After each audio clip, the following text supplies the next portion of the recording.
Kawawa naman pala ang kalagayan ni Migs. Kaya nga, Renz, di bali, tulungan na lang natin siya. Tama ka dyan. Total, kaibigan naman natin si Migs. Kaya handa akong tulungan siya.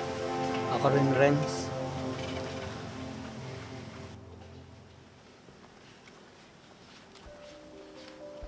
Nakita mo ba yung bagong motor ni George? Ang ganda, no? Yung color blue, Hmm, bagong labas niya daw yun eh. oo nga. Kailan kaya ako makakabiling gano'n? Renz, saan kayo pupunta si Migs? Migs! Tambay ka muna dito. Kwentuhan tayo.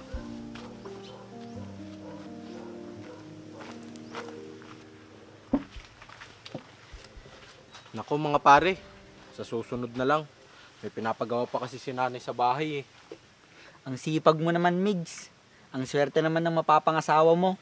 Oo nga, Migs. Pagpatuloy mo lang yung mabuting gawain mo. Kayo ba? Tapos nyo na ba yung mga gawain nyo sa bahay nyo? Oo naman, kami pa. Kaya nga nagre-relax na lang kami dito eh. Mabuti pa kayo. Ako kasi hindi ko maiwan si nanay habang wala pa si ate ko. Bakit? Nasaan ba ang ate mo? Nandun, kasama yung kasintahan niya. Naku, hindi pa nadala yung ate mo sa kasintahan niya. Ilang beses na siyang niloko nun, di ba? Kaya nga, hindi rin namin mapagsabihan ni nanay kaya wala rin kayong magawa. Di bale, mga tauhan din yung ate mo. Sige mga pre, maiwan ko muna kayo dyan at may bibilin pa ako. Sige pre, ingat. Kawawa naman yung nanay ni Migs, no? Mabuti na lang, nandyan si Migs para mag-alaga sa kanya. Pero kawawa naman si Migs kasi hindi na siya nakakapag-aral dahil sa pag-aalaga niya sa nanay niya. Sana naman, maisip din ng ate niya na alagaan ng nanay nila para makapag-aral na ng mabuti si Migs. Sayang eh, matalino pa naman si Migs. Kaya nga.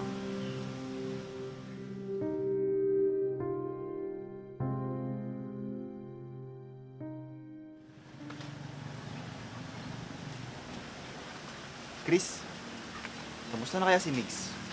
May balita ka ba sa kanya? Sabi ng ate niya, matagal na daw hindi nakakauwi si Migs sa kanila.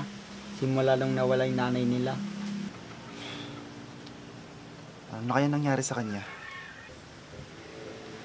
Pre, hindi ba si Migs to? Saan? Sa tingin? Bakit ganyan ang itsura ni Migs? Subukan mo kaya siyang i-chat. Sige.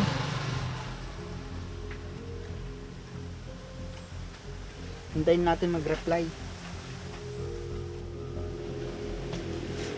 Ano? Wala pa bang reply si Migs? O pre, nag-reply na siya. Oh, anong sabi? Hindi daw siya makauwi dito kasi wala daw siyang pamasahe. Bakit? Wala ba siyang trabaho? Sandali.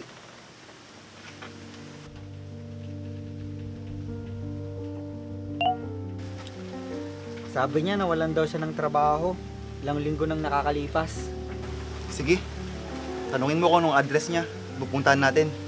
Susunduin natin siya. Sige. Kawawa naman pala ang kalagayan ni Migs. Kaya nga Renz, di bali tulungan na lang natin siya. Tama ka dyan. Total, kaibigan naman natin si Migs. Kaya handa akong tulungan siya. Ako rin Renz.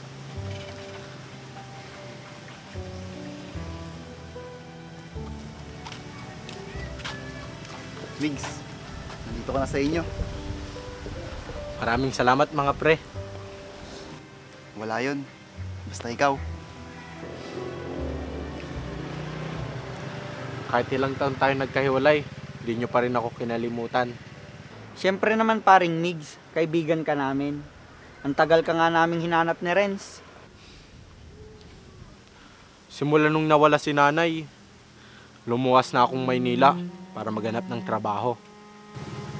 Ibig sabihin, hindi ka na nakapagtapos ng pag-aaral mo? Hindi na.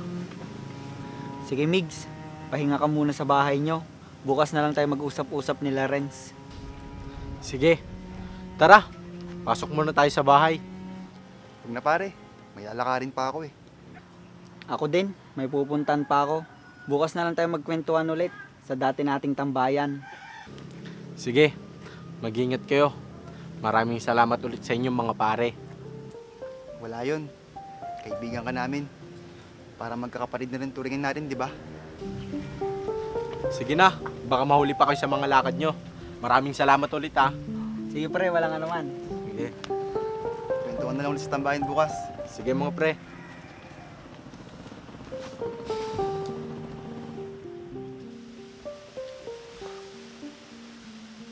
Asan na si Migs? Ayun na siya, oh.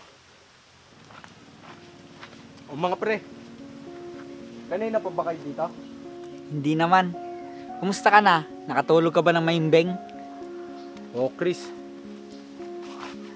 komportable na ako. Nandito na ako sa sarili kong tahanan. Maraming salamat ulit sa inyo. Sinabi ko naman sa'yo na wala lang sa amin yun. Handa kaming tulungan ka. Tama si Renz. Kung gusto mo pala magtrabaho sa opisina namin, ipapasok kita doon. Nako, hindi naman ako nakapagtapos ng kolehiyo.